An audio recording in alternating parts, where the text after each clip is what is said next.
2, 1.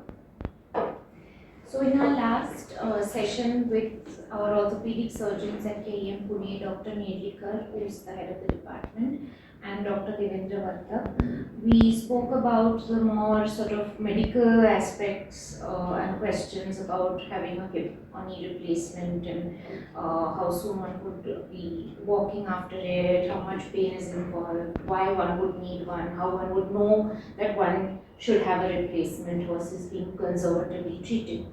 So in today's session, I thought we would look at it also a little bit more from a practical point of view as far as the individual who has the surgery is concerned. A lot of people want to know how they're going to be able to manage when they go home, because when you're in hospital you're being looked after and there's a plethora of people around you. But what happens when you are discharged from hospital? So, for example, after a hip replacement, how much help does one need at home? Yeah. So both after hip and knee replacement surgeries, while you are finishing your tenure in your hospital, it is around 5 days. So our criteria for discharge are the patient should be able to walk on his own to the toilet commode and use the walker. So if that is satisfied, and our aim is to do that in around 5 days, generally speaking. And if that is done, then most of the times the patient is independent as far as basic day-to-day things are concerned.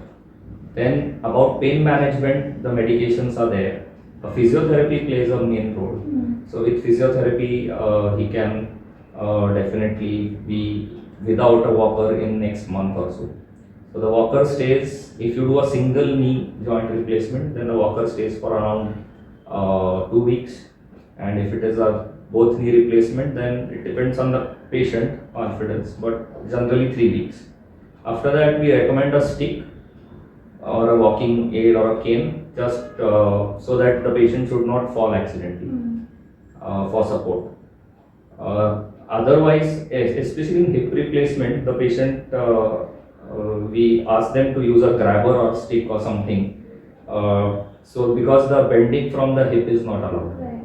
So if the patient is alone and he needs to pick up things, then these are small tips which we give them. But to expect a normal life, pre-injury, pre-arthritic life, takes around 3 months. So, related to what you said about this do's and don'ts, Dr. Nerlikar, are there specific things that you advise people not to do for some time after this kind of surgery? Both for hip and knee replacement, one common restrictions which we advise the patients is to avoid sitting on the ground cross-legged and squatting as like in an Indian style toilet. So technically the patient can do that, so he can do that, but that puts a lot of stress on the artificial joint, which would then wear out faster than we want it to. So we advise them to avoid these two activities. If it is urgent, they can do that once in a while, but not every day. That is why we ask them to avoid sitting on the ground cross-legged and not using an Indian toilet, but using a commode. Another thing which we don't advise them to do is doing high impact exercises like running, jumping, walking. There are some joints which claim that they can do it with that, especially metal on metal hip replacements. People say they continue to play sports like tennis also, but metal on metal hip replacements are not having a good reputation these days. So the common hip replacements we ask the patients to avoid doing high impact exercises and sports, high impact sports. And you mentioned the life of the implant. So, what would the sort of average life of an implant be? And Yeah. I mean, are there certain things that it would depend on aside from just the actual hardware? Or Yeah, so if we take hip replacement first, then there is a plethora of implants available. So the so-called the best right now, the life of the hip will depend on the articulating surface. That means the bearing, as we call. So the head of the femur and the where the friction takes place, or the where actual the movement takes place. So if both these bearings are of ceramic, then the life, what they say, is more than 20 years.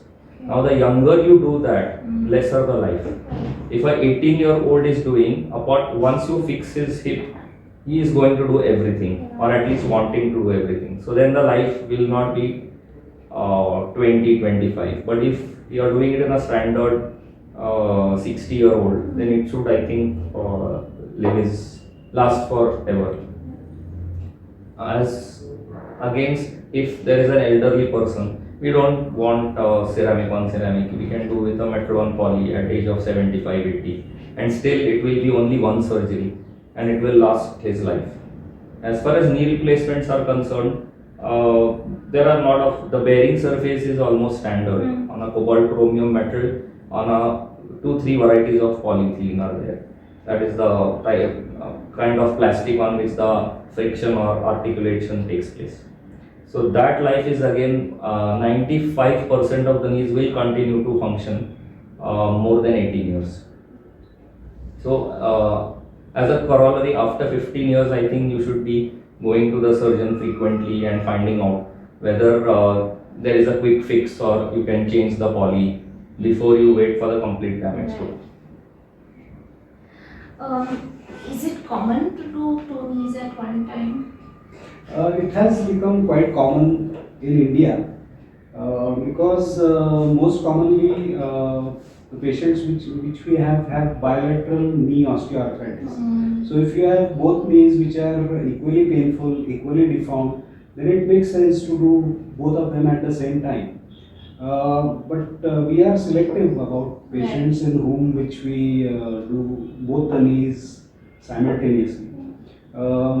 We do a medical checkup before we can decide to do that.